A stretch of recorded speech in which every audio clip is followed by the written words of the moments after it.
ये मैं पैसा हरू भरी वञूं था न असां फज़ूल आहिनि न गाॾियूं गरम थी वेंदियूं न शार्ट कजो हा मोबाइल गरम बिस्मिल्लाह रहमान रहीम साईं अॼु ही जेको एहतजाज हले पियो बाशऊर दोस्तनि जो ऐं अॼु जो खैरपुर खां बि दोस्त आया आहिनि मीरपुर खां बि पंहिंजे साहबी ऐं सोशल वर्कर दोस्त पहुता आहिनि अॼु जेकी अलामती बुख हड़ताल आहे हिन जो मक़सदु छा आहे पाण छा था घुरूं मक़सदु इहो आहे त असां त जीअं शऊर संभालियो आहे हा असांजे मथां हर आए ॾींहुं राता हुआ हर आए ॾींहुं को न को कहर आहे हर आए ॾींहुं को न को ज़ुल्म आहे हर आए ॾींहुं को न को क़तल आहे हर आए ॾींहुं को न को अगवाकारी आहे हर आए ॾींहुं को न को पंहिंजो कब्ज़ा माफ़ी आहे मक़सदु चवण जो त असां इहो सिर्फ़ु धाड़ घोड़ा करणु सिखियो आहे धाड़ घोड़ा धाड़ घोड़ा धाड़ घोड़ा असां हिन क़ौम जे लाइ कयूं पिया हिन धरती ऐं वतन जे लाइ कयूं पिया ऐं उन्हनि खे ॿुधाइण था चाहियूं त ख़ुदारा सुजाॻ थियो अखियूं पटियो होश कयो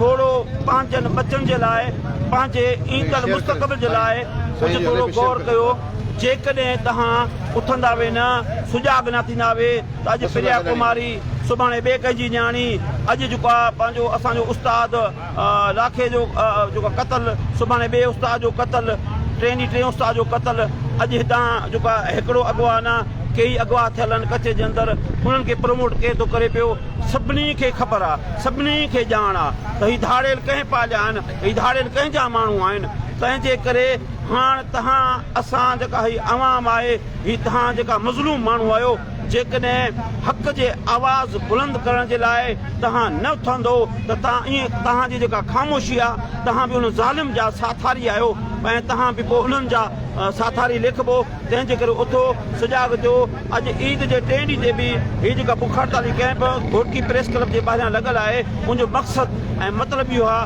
त हीअ दहशत हीअ कबीलाई दहशतगर्दी रोज़ मासूम बेगुनाह मारिजनि था पिया जिन खे इहा ई ख़बर न आहे त मूंखे छो मारियो थो वञे पियो हर आए ॾींहुं घोटकी जे अंदरि क़तल आहे उन खां बाद में मासूम प्रिया कुमारी जंहिंखे तक़रीबन 33-34 महीना थी चुका आहिनि उनजे अञा ताईं हीअ रियासत माना एॾी कमज़ोर आहे हू त जेको आहे जेकॾहिं चाहे थी को फेसबुक ते को कामेड हक़ सच लिखे थो त उनजे लाइ 10 वीगो पहुची थी वञनि उनखे मोचड़ा हणण जे लाइ सॼी रियासत फटले में थी अची वञे पर हीअ हिकिड़ो मासूम ॿारहं 33 महीना थी विया अथसि अॻुवा आहे पोइ जिन्हनि जे चंबे में आहे सरियाम सॼी सिंध पई चवे त फलाणनि वटि आहे बाबा फलाणनि वटि आहे बाबा पर उनजे बावजूद बि उनजे कन ते जूं कोन थी चुरे हीअ रोज़ क़तल आहिनि रोज़ अगवाकारियूं आहिनि आख़िर हू हिन महिल असां सां सभु कुझु करे चुका आहिनि हाणे जेसीं आवाम न उथंदी हाणे जेकॾहिं आम माण्हू न उथंदो त हीअ असां रोज़ मरंदासीं रोज़ जेको आहे इहे क़तल थींदा रहंदा रोज़ अगवा थींदा रहंदा ख़ुदारा उथो ख़ुदारा उथो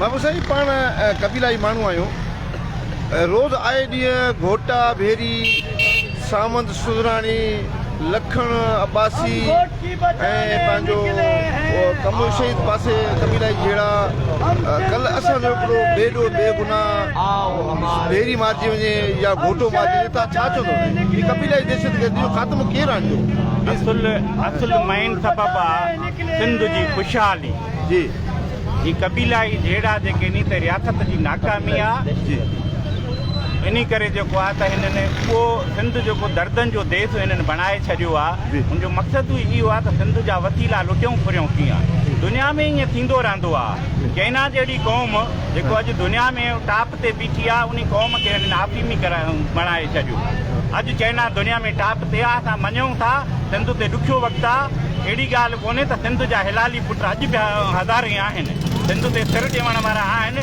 असां मायूस न आहियूं हीअ क़ौम आहे त असां गॾु आहे हीअ क़ौम उथी पई उस्ताद बुखारी चवाणी त तलवार खां सिखी आहे असां पंहिंजी क़ौम खे सुजाॻ कयूं था पंहिंजे क़ौम खे पंहिंजा हक़ ॿुधायूं था असां दुनिया जा अज़ीम इंसान उहे असां वटि नी राइबर आज़म साईं GMC जो नज़रियो अज़ीम आहे उन खे सिंधु देश जी आज़ादी ते कमु करनि था असांजी सिंध जी वसीला जेके नी उहे मालामाल नी असां सिंधी माण्हू त अरबनि जा मालिक आहियूं हिकु सिंधी माण्हू अरबे रुपए जो मालिक आहे हीअ असांजी सिंध जे वसीलनि जी लुट रहे इन करे कबीलाई दहशतगर्दी आहे कबीलाई दहशतगर्दी इहो हुनजो मक़सदु आहे त त हिननि खे क़ौम खे पाण में विड़हायूं, बिरादरीनि में विड़हायूं त असांजा वसीला फुरियूं ज़मीनूं गैराबाद थियनि।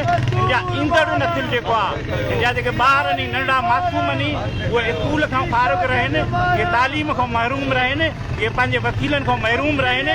इन करे हीअ असां सां साज़िश आहे। असां सिंधी क़ौम खे चऊं था साईं GM साहिब जो वास्तो ॾियूं था, शाह लतीफ़ जो वास्तो ॾियूं था, सचल ऐं सामी जो वास्तो ॾियूं था, पंहिंजे बच्चनि जो वास्तो ॾियूं था त हीअ क़बीलाई दहशतगर्दी ख़तमु कयो। पंहिंजे बच्चनि ते सोचो, पंहिंजे वसीलनि ते सोचो।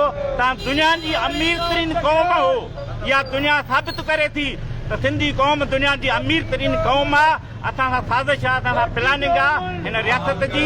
उहा दहशतगर्दी करे थी ऐं असांजे माण्हुनि खे जेको आहे गाफ़िल करे थी। असां सिंधी माण्हुनि खे अपील कयूं था त तव्हां जेको आहे त इहे क़बीलाई जहिड़ा दहशतगर्दी इहे ख़तमु करे तव्हां हिकु थी वञो, सभई पाण में हिकु थी वञो, सिंधी क़ौम थी। वॾी महिरबानी। आउं हुन हीरो सां ॻाल्हाईंदुसि जंहिं मुसलसल जदोजहद कई, जेके असांजा बेगुनाह सिंधी क़ौम जा माण्हू अगवा थी विया ऐं उहे जंगनि में उन जा गैर इख़लाक़ी वीडियो ठाहे उन जज़्बनि खे साईं खे सलाम पेश कंदुसि। मुसलसल साईं नसरुल्ला साहिबु SP ऑफिस खां वेठो पूरी सिंध शऊर साईं सां गॾु अॼु हिन बुख हड़ताली कैंप, अलामदी बुख हड़ताली कैंप घोटकी में परिया कुमारी ऐं क़बीलाई दहशतगर्दी ख़िलाफ़ु आहे, जंहिंमें सभु सियासी समाजी शऊर गॾु वेठो आहे। साईं खां पुछणु चाहींदासीं, साईं हिकु त तव्हां इहो ॿुधायो त जेको तव्हां जिदोजहद कई ऐं उनजो नतीजा ऐं अॻिते जेको ही क़बीलाई दहशतगर्दी आहे, सर इन जो ज़िम्मेवार केरु आहे, इहो असांखे तइयन कयो। बिस्मिल्लाहिर्रहमानिर्रहीम। पहिरियों त सभिनी सियासी समाजी दोस्तनि खे जस हुजे जंहिं हिकिड़ी APC को ठाहे, हिकिड़ी अमन कमेटी जोड़ियो आहे प्रिया कुमारी जी बाज़ियाबी लाइ, क़बाइली दहशतगर्दी जे ख़ात्मे लाइ, अगवाकारनि ख़िलाफ़, धाड़ियल कल्चर ख़िलाफ़। पहिरियों सभिनी दोस्तनि खे मां सलाम पेश कयां थो। ॿी गुज़ारिश इहा, असां जॾहिं एहतजाज शुरू कयो ऋतिक कुमार लाइ त 2 ॼणा 3 ॼणा असां हुयासीं। पोइ तव्हांखे बि यादि हूंदो त असांखे एॾी हिमत हुई जो असां तव्हांखे इहो चयो हो, तव्हांजे लाइफ में चयो हो जो ऋतिक कुमार खे हिते वठंदासीं, साहिबज़ादो भट्टी खे हिते वठंदासीं। तव्हांखे इहो जुमिलो यादि आहे। इहो गुज़ारिश चवण जो, जेकॾहिं असां सभु जागी पऊं, असां सभु हिमत कयूं, को बि मसइलो ॾुखियो न आहे, नामुमकिन न आहे। क़बाइली दहशतगर्दी फैलाइण वारा बि रियासत जा ठेकेदार, धाड़ियल कल्चर खे फ़रोग़ ॾियण वारा, हथी ॾियण वारा बि रियासत जा ठेकेदार ऐं ॿिया सदन नाइब पीपल्स पार्टी जा हुक्मरान जेके नाइब आहिनि रियासत जे ठेकेदारनि जा। प्रिया कुमारी 5 मिंटनि में बाज़ियाब थी सघे थी। 5 मिंटनि में शाहिद शाह जी कहिड़ी औकात आहे, इन जुआरी जी, इन शराबी जी, इन बकार जे पीरनि जी। ये बकार जा पीर आहिनि। शाहिदनि जो वालिद आहे जेको शाहिद शाह जो, उहो सैयदनि जो वरी सरदार आहे। नासिर शाह हिननि जो पंहिंजो आहे, राज वारो आहे। नासिर शाह बि बकार जो आहे। बहरहाल जेकॾहिं हुकूमत वटि टेक्नोलॉजी बि आहे, पावर बि आहे, टेक्नोलॉजी खे बि छॾो, पावर खे बि छॾो, तव्हांखे सिधो सऊं चऊं था असांजी नंढड़ी अदी प्रिया कुमारी सिंध जी न्याणी शाहिद शाह वटि आहे, पर हू बि बाज़ियाब कराइण लाइ तयारु न आहिनि। क़बाइली दहशतगर्दी ख़तमु करण लाइ बि तयारु न आहिनि। धाड़ियल कल्चर बि ख़तमु करण लाइ तयारु न आहिनि। इहो इन जो ख़ात्मो ईअं ई ईंदो। असांखे हिमत करणी पवंदी, जीअं ऋतिक लाइ तव्हांखे मां ॿुधायो हो जो असांखे गॾिजी जदोजहद करणो पवंदो। ही ज़ात पात खां असांखे निकिरणो पवंदो, ही ज़ात परस्ती वारे कुदे रस्मनि खां असांखे निकिरणो पवंदो। तॾहिं ही घोटा भेरी तकरार ख़तमु थींदो, सावंत सुंदराणी तकरार ख़तमु थींदो। इन्हनि जे वॾेरनि बोतारनि सरदारनि खे जॾहिं पटो गिची में पवंदो, हिकिड़े मिंट में इहे जहिड़ा ख़तमु थी वेंदा, पर कोई पटो विझणु नथो चाहे। क़बाइली दहशतगर्दी ख़तमु करणु नथो चाहे। जेकॾहिं उहे नथा चाहिनि, तव्हां असांखे गॾिजी हिमत करणी पवंदी, गॾु थियणो पवंदो, हिक ॿिए सां गॾु बीहणो पवंदो। हर कमु आसान आहे, 2 मिंटनि जो कमु आहे। तव्हां असां जेकॾहिं जागी पऊं, को बि मसइलो हुजे, भले धारियुनि जी जेका हिते ललकार, धारियुनि जी जेके हिते आबादी हुजे, उनखे 2 मिंटनि में पाण भॼाए सघूं था। ख़ुदा हिमत कयो, पंहिंजे ताक़त खे सुञाणियो, ग़ुलामी छॾो, बुज़दिली छॾो।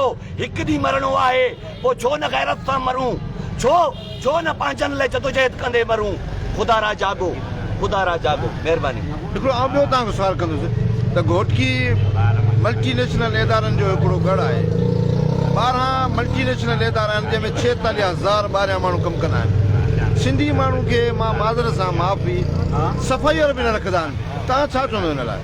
ही जेके अगरि गुज़ारिश करे वियमि जंहिं जे पाण एहतिजाज कयूं पिया, जी इहे रियासत जा ठेकेदार, इहे जेके मुल्क जा मालिक क़बाइली दहशतगर्दी खे हथी ॾेई, धाड़ेल कल्चर खे हथी ॾेई, वॾेरनि खे हथी ॾेई असांजे ज़हननि खे बदमनी तरफ़ धिकियो वञे थो, असांखे यरगमाल बणायो वेठा आहिनि त जीअं ही हिते बदमनी ऐं अमुन जे लाइ नारा हणंदा रहनि, एहतिजाज कंदा रहनि, परेशान थींदा रहनि। असां जेके फुरलुट कयूं था वसीलनि जी, उतां हिननि जो ज़हन भटकियल रहे। असां जेके हिन जे धरती जी फुरलुट कयूं था, उतां सिंधी क़ौम जो ज़हन ॿिए पासे भटकियल रहे। ही सिर्फ़ु ऐं सिर्फ़ु इन लाइ साज़िश आहे। असांजे रोज़गार ते कब्ज़ो, असांजे धरती ते कब्ज़ो, असांजे तेल गैस ते कब्ज़ो, असांजे कोयले ते कब्ज़ो, असांजे वसीलनि ॿियनि ते कब्ज़ो, असांजे पाणी ते कब्ज़ो, असांजे रोज़गार ते कब्ज़ो। उतां ज़हन हटाइण लाइ हिते क़बाइली दहशतगर्दी खे हथी ॾियनि था, धाड़ेल कल्चर खे हथी ॾियनि था पिया, प्रिया कुमारी जहिड़नि नियाणियुनि खे हथ सां अगवा कराइनि था पिया, जो असां हिकु तरफ़ फुरलुट जारी रखूं। इहो ई सिर्फ़ु वाहिद इहो ई उन्हनि जो मक़सदु आहे, ॿियो को बि उन्हनि जो मक़सदु न आहे, सिर्फ़ु ऐं सिर्फ़ु फुरलुट। इन लाइ सिंधी क़ौम खे तव्हां छा चवंदो? उन्हनि खे इहा ई गुज़ारिश कंदासीं। लिखियल पढ़ियल माण्हू जेको आहे, असांखे नुक़सानु त लिखियल पढ़ियल माण्हुनि ॾिनो आहे।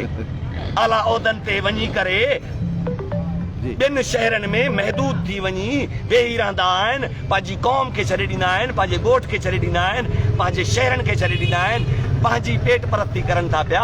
पंहिंजी पेट परस्ती सूअर बि करे थो, भोलो बि करे थो, मेंह बि करे थो, पंहिंजा बचड़ा मेंह बि पाले थी अदा, पंहिंजा बचड़ा भोलो बि पाले थो।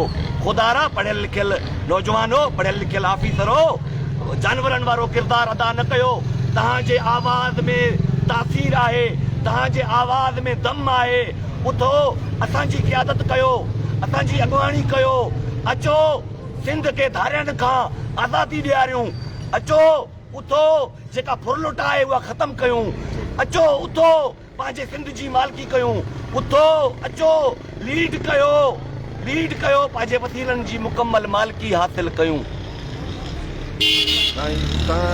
मोहम्मद अब्बास साहब, मोहम्मद अब्बास साहब, एडवोकेट साहब, तव्हां कानूनी माण्हू आहियो, ज़ाहिर आहे पंहिंजे हिन रियासत जी जेको ही निज़ाम आहे, जेको पंहिंजी ज़िम्मेवारी न पई करे, कबीलाई दहशतगर्दी ते कोन पिया ॻाल्हाइनि, उहो कंट्रोल कोन पिया कनि, अॻुवा बराए तव्हां ते कंट्रोल कोन पिया कनि, ऐं सिंधी क़ौम खे यरगमाल बणाए आवाज़ ते पाबंदी आहे।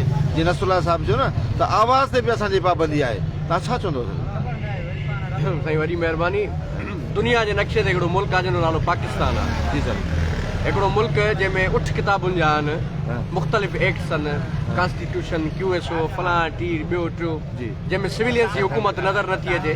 75 सालनि जी हिकिड़ी मुख़्तसिर तारीख़ आहे, जंहिंजे अंदरि आमिर, फ़ौजी, डिक्टेटर, बदमाश क़िस्म जा माण्हू नज़र अचनि था, जंहिं आम माण्हू जो रतु वहायो आहे। ऐं इन मुल्क जे अंदरि सॼी दुनिया खे इहो ॿुधायूं था, हे मुल्क जेके ही इस्लाम जे नाले ते हिननि ठाहियो, कहिड़े बि हवाले सां, उन मुल्क जे इन बानियुनि सां छा असर कयो, फातिमा जिन्ना सां हिननि छा असर कयो, कहिड़े हालात में उन्हनि खे गुज़ारियो हिननि मुल्क जे जेको आहे बानियुनि खे। ऐं उन खां बाद 73 जो हिकिड़ो आइन ठाहे, ऐं उन आइन जंहिंजी अॻुवाणी में ठहियो, उहो क़त्ल थिए थो। जुडिशियल जेको आहे उनजी किलिंग, एक्स्ट्रा जुडिशियल किलिंग थिए थी पई हुनजी, उन माण्हू खे मारियो वञे थो। 15 सालनि खां पोइ हितो जी अदालत उहो माण्हू जेको एक्स प्राइम मिनिस्टर बि रहियो, एक्स सदर बि रहियो, उन माण्हू लाइ चवनि था तुंहिंजो आर्टिकल 10 जे मुताबिक़ राइट टू फेयर ट्रायल ई कोन थियो। हिकिड़ो मज़बूत पाओ जंहिं आइन ठाहे अॻुवाणी में ॾिनो, उन जे लाइ जस्टिस फायज़ ई सां चयो त उनजो जेको आहे राइट टू फेयर ट्रायल कोन थियो। अंदाज़ो लॻायो त इन मुल्क में कानून जी बालादस्ती केतिरी हूंदी। हिकिड़ी ॻाल्हि। ॿी ॻाल्हि इहा त कहिड़ी क़यामत जी ज़रूरत आहे। असां पंहिंजे मौक़िफ़नि में एतिरो त हॿकूं था ऐं हिचकूं था, ख़ासि करे असांजूं जेके हिन महिल क़यादतूं आहिनि, ठीकु आहे।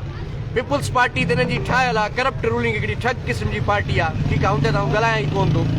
पर कुझु ॿिया माण्हू जेके दावा कनि था त असां इन क़ौम जी मालिकी कंदासीं, उहे एतिरो हिचकनि था। सॼी सिंध जेकी आहे उहा फ़ौजी जेके डिक्टेटर आहिनि, हिते सिविलियन जी हुकूमत आहे कोन, या हे हिकिड़ी कंट्रोल्ड डेमोक्रेसी आहे। हिते डेमोक्रेसी त आहे कोन, कंट्रोल डेमोक्रेसी आहे। जंहिंखे वणेनि थो ठाहिनि था, जंहिंखे वणेनि थो जेको आहे उहे मथे करनि था, जंहिंखे वणेनि थो हेठि करनि था। ॿी ॻाल्हि, जंहिं मुल्क जे अंदरि हिकिड़ो आर्गन आहे जुडिशरी, जेके इंसाफ़ ॿियनि खे फराहम कंदा आहिनि, उहे जज चवनि था हाई कोर्ट जा छॾणा। त असां सां ज़ुल्म आहे, असां सां कार आहे। ISI वारा आहिनि, MI वारा आहिनि, असांजे घर जूं जेको आहे वीडियोज़ करनि था, असांजे वॉल क्लॉक्स जे अंदरि जेको आहे कैमरा जेके चिप्स आहिनि उहे लॻल आहिनि, बेडरूम में भी बेडरूमनि में चिप्स लॻल आहिनि। ठीकु आहे, त हे हिन महिल तव्हांजे मुल्क जो स्ट्रक्चर आहे, हे तव्हांजे मुल्क जो ढांचो आहे, जेको मुकमिल तौर ते मां सम्झां थो त बर्बाद थी चुको आहे। ऐं उनखे कंहिं बर्बाद कयो आहे? इन्हनि फौजियुनि डिक्टेटरनि बर्बाद कयो आहे, इन्हनि आमरनि कयो आहे, इन MI कयो आहे, इन ISI जे माण्हुनि कयो आहे, ॿियो कंहिं बि न कयो आहे। बाक़ी जेतिरे हद ताईं तव्हांजो सवाल जो जवाबु ॾियण वारी ॻाल्हि आहे, उनमें मां इहो ई चवंदुसि त हिन मुल्क जे अंदरि न पहिरें कानून नाले जी का शइ हुई, छो जो जंहिं शइ जे बुनियाद में बहरान हुजे, हिन मुल्क जी बुनियादुनि में बहरान आहे। 40 जी करारदाद जे तहत जेकी हिकिड़ी शक्ल ॾेखारी वई असांखे, हिकिड़ी लाल कुंवर पाकिस्तान जे नाले ते ॾेखारी वई, पर जेॾी महिल असां हुनजो घूंघट मथे कयोसीं, ॾिठोसीं त हिकिड़ो भयानक चहिरो वेठो हुयो, के ॾाइण वेठी हुई, जेका पंहिंजे ई बचनि खे, पंहिंजे ई माण्हुनि खे खाए थी पई, ऐं उहा फौजियुनि जी शक्ल में खाए थी पई, इन्हनि जेको आहे वर्दी वारनि जी शक्ल में असांखे खाए थी पई। सो इन मुल्क जी बुनियादुनि जे अंदरि बहरान आहे। जेतिरे ताईं इन बुनियादुनि जे अंदरि बहरान न निकिरंदो, ओतिरे ताईं इन मुल्क में का बि बहितरी नथी अची सघे। मां चवां थो को मसीहा बि कोन थो आणे सघे, कुझु फ़रिश्तो जिब्राइल बि कोन थो आणे सघे। वॾी महिरबानी। मलण साहिब सां इहो ॿुधायो त हीअ जेको जदोजहद मुसलसल हले पई, परिया कुमारी हुजे या पूरी सिंध में, मां चवां थो सभई माण्हू अगवा आहिनि, अगवा पर तावान आहे, ऐं सिंध जे क़ौमी वसाइलनि ते फुरलुट आहे, ऐं उन लाइ तव्हां छा चवंदव? इहा साॻी ॻाल्हि फिरी गिरी मोटी अची रियासत जी ॻिची में पवे थी। हथरादू हुकूमत असांजे मथां ठोके, ऐं जेको आहे न पंहिंजा पंहिंजा मनपसंदि माण्हू विया आहे, हो हिकिड़ी पंहिंजी माना कॉलोनी हलाइणु चाहिनि था। इन सभु शइ मूं इहा ख़बर पए थी त हीउ जेको असां मुल्क ठाहियोसीं, असां अंग्रेज़नि खां अलॻि थियासीं, वरी सोचियोसीं त मतिलबु असांजो हेॾे बक़ौमी नज़रियो आंदो वियो, उहो बि आज़माइजी वियो। 1971 ताईं इलेक्शनी सियासत बि आज़माइजी वई, सॼो कुझु आज़माए हाणे ख़बर पई आहे त असां सिंधी क़ौम जो पाकिस्तान में रहण सां इन पंजाबियुनि सां कॾहिं बि कोई फ़ाइदो न पहुचंदो।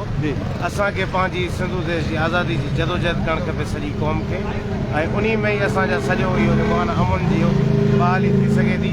हीअ रियासत कॾहिं कोन, छो जे अमुन अगरि हे चाहींदी, अगरि हे अमुन चाहींदी, पोइ ॾोहारी हे पाण जुडिशली इंसाफ़ कंदी, इंसाफ़ में हे ॾोहारी हिननि खे ईंदियूं सज़ायूं, इहे उहे कॾहिं कोन आणणु चाहींदा। इहा तोखे जी दीवार ठहियलु असांखे ठाहिणी पवंदी, तॾहिं बि इंसाफ़ कंदी। महिरबानी। आख़िरी छा चवंदो? आख़िर इहा ई गुज़ारिश, ख़ुदा रा उथो जागो, पंहिंजे हक़नि लाइ गॾु थियो। मक़सदु ॾिसो, जेकॾहिं नसरुल्ला कलादी या ॿिया दोस्त वेठा आहिनि हिते बुख हड़ताल कयूं, अलामती बुख हड़ताल कयूं, मक़सदु त ॾिसो कहिड़े मक़सद सां वेठा आहिनि। उहे तव्हांजे हक़नि लाइ वेठा आहिनि, ख़ुदा रा साथ ॾियो। कल्ह असीं मगवेन जी बाज़ियाबी लाइ वेठा हुयासीं, कल्ह असां पैदल एहतिजाजी मार्च कयोसीं सिंध सभा जे प्लेटफॉर्म ते, न उते गॾु थिया आहियो न हिते गॾु थिया आहियो। ख़ुदा रा पंहिंजे हक़नि लाइ साथ ॾियो, दोस्तनि जो साथ ॾियो। तव्हां जॾहिं लखे असां सां गॾु थियो न, क़यादत तव्हां कयो, असां पोयां हूंदासीं। जॾहिं तव्हां लखे गॾु थियो न, हर शइ मुमकिन आहे। सनती इदारनि में नौकरियूं बि तव्हांखे मिलंदियूं, तव्हांजे वसीलनि ते तव्हांखे मालिकी बि थी मिलंदी, तव्हांजे धरती जी फुरलुट बि ख़तमु थींदी, कोयलो तव्हांजे हवाले थींदो, पाणी ते धाड़ो तव्हांजो ख़तमु थींदो, तव्हांजे शहरनि तां कब्ज़ा ख़तमु थींदा, जेकॾहिं तव्हां चाहियो। जॾहिं तव्हां चाहींदो, तव्हांजा सभु मसइला हल थींदा। महिरबानी करे जागो। तव्हां सभु छा चवंदो? क़ौम खे कहिड़ो ॻाल्हि आहे? मां सम्झो त ॿी का ॻाल्हि आहे ई कोन की असां कंहिंजे लाइ वेठा आहियूं। असां का नौकिरी जे लाइ वेठा आहियूं, कंहिं ठीके जे लाइ वेठा आहियूं, कंहिं MP MNA शिप जी जेका टिकट हासिलु करण जे लाइ वेठा आहियूं, का मिनिस्ट्री हासिलु करण जे लाइ वेठा आहियूं, तव्हां लाइ वेठा आहियूं, तव्हांजे बचनि जे लाइ वेठा आहियूं, तव्हांजे ईंदड़ मुस्तक़बिल जेको आहे न उनजे लाइ वेठा आहियूं। हीअ जेका दहशतगर्दी जेका आहिस्ता आहिस्ता अॾोही वांगुरु जेका हीअ कबीलाई दहशतगर्दी आहे, तव्हांजी उहा जेका हीअ तबाह थींदो पियो वञे कारोबार, तबाह थींदी वञे पई एजुकेशन, तबाह थींदी पई वञे सिहत, तव्हांजा बचड़ा स्कूल ताईं कोन था पहुची सघनि। ख़ुदा रा तव्हां उथो, ही तव्हां अञा ई भोतार की भड़वत मां जान छॾायो, पीरनि जे पीरी मुरीदी मां जान छॾायो। ही पीर तव्हांजा बच्चा हालांकि ख़बर बि आहे त पीर वटि कुझु कोन्हे, हू तुंहिंजी माई ॾे राति जो कीअं थो वेहे तावीज़ थो लिखी ॾे। ख़ुदा हिननि पीरनि खां जान छॾायो। हिननि पीरनि जी ख़बर पई रानीपुर जे पीरनि छा कयो, शंकरार जे पीरनि छा कयो आहे। इन्हनि पीरनि जा दास्तान खोड़, हिन पीरनि को जान छॾायो। प्रिया कुमारी के प्रिया कुमारी के उस्ताद जफर लाखे जा कातिल, उस्ताद जफर लाखे जा कातिल, शहीद गुलाम नबी खोते जा कातिल, शहीद हिदायत लोहार जा कातिल, कबायली दहशतगर्दी, कबायली दहशतगर्दी, कबायली दहशतगर्दी, कबायली दहशतगर्दी, प्रिया कुमारी के, प्रिया कुमारी के उस्ताद जफर लाखे जा कातिल, उस्ताद जफर लाखे जा कातिल, शहीद गुलाम नबी खोते जा कातिल, शहीद हिदायत लोहार जा कातिल, सभिनी मग़वियुनि खे, सिंध जे सभिनी मग़वियुनि खे कोटली वासिन के छा खपे, अमन खपे, कोटली वासिन के छा खपे।